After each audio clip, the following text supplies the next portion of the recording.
Yo, what is good, YouTube? Krishan checking back in with another video. We are exactly 2 weeks out from the start of this year's Olympia, and I couldn't be more excited. So in today's video, we will be going through my top 10 predictions for the Classic Physique division. Last year's title was won by Chris Bumstead, of course. Terence Ruffin finishing in second and Ainsley in third. I believe that top three will look a little bit different this year. And as I mentioned in my 212 video, I'm not doing my predictions based off hype or based on what this channel said. My predictions are 100% how I think the show is going to go. So let's go ahead and start off with my 10th place prediction, and it's going to be Fabian Meyer. And if you guys watch my recent news videos, you guys know this is a tough prediction for me because pretty much the whole year I've been rooting for Fabian to hop into their top 5. Now, if this was a bodybuilding competition, Fabian would definitely be in the top 3, maybe even win it. But I just don't think he has a classic structure in comparison to pretty much everyone I have placing ahead of him. So for Fabian to move up in placings, I honestly believe some guys will have to come in off because he definitely brings the conditioning. But just structure-wise, I think a lot of these guys have his number. And going into my 9th place prediction, I'm going to go with Cabronero.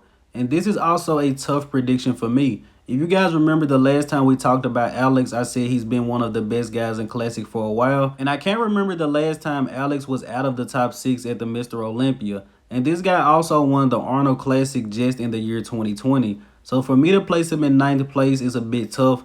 But I think the guys ahead of him, they're just bigger, more conditioned, better posers.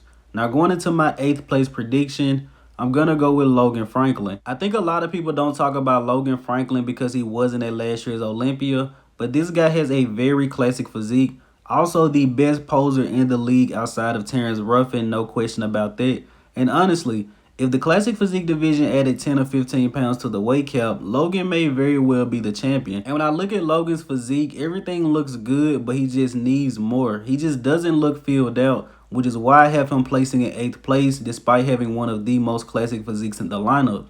Now going into my 7th place prediction, also placed 7th at last year's Olympia, I'm going to go with Summerfield. This guy has a very classic physique and is also a good poser. I just think Mike loses a little bit of ground from behind, and I think that will keep him out of that top 6. But just switching from Logan Franklin to Summerfield, I'm pretty sure you guys can see what I mean when I say Logan doesn't look filled out in comparison to even Mike. But going into my 6th place prediction, and definitely the toughest prediction on the list. Disclaimer, as I've said numerous times, Ainsley is my favorite bodybuilder across every division. If you ask me who do I want to look like, it's Ainsley. But even though Ainsley arguably has the best back and the best biceps in the division, he did place lower than Urs Kalasinski, who arguably has the worst back and the worst biceps in the division. Nothing against Urs at all, but I think the judges really made a statement placing Urs over Breon. And in my personal opinion, I think it's very unlikely that Breon places ahead of Urs Kalasinski or Ramon Dino again.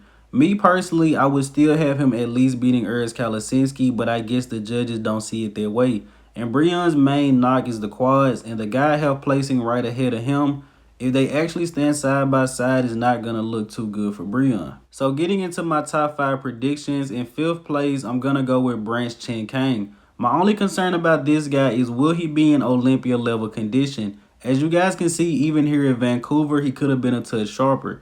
But if you go back to 2019 where he took top 5 at the Olympia, he was a little bit soft there. So once again, I feel like the judges made a statement. This guy has a structure and physique so good, he can afford to come in a little bit off and still place well. But if Chen comes in spot on, I think it's possible that he places higher than 5th. Now going into my 4th place prediction, I'm going to go with Urs Kalasinski. And a lot of people are really rooting for Urs over Ramon Dino this year.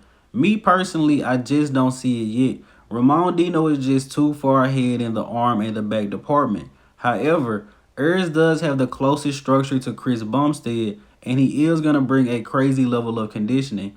I believe it's possible with his structure, if he brings a level of conditioning that no one else has, Urs Kalasinski can definitely find himself ahead of this 4th place position.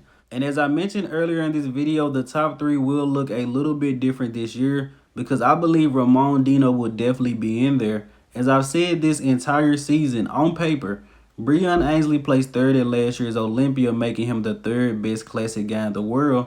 But with Ramon beating him at the Arnold Classic, I feel like Ramon is already the 3rd best. And at this year's Olympia, he's just going to solidify that.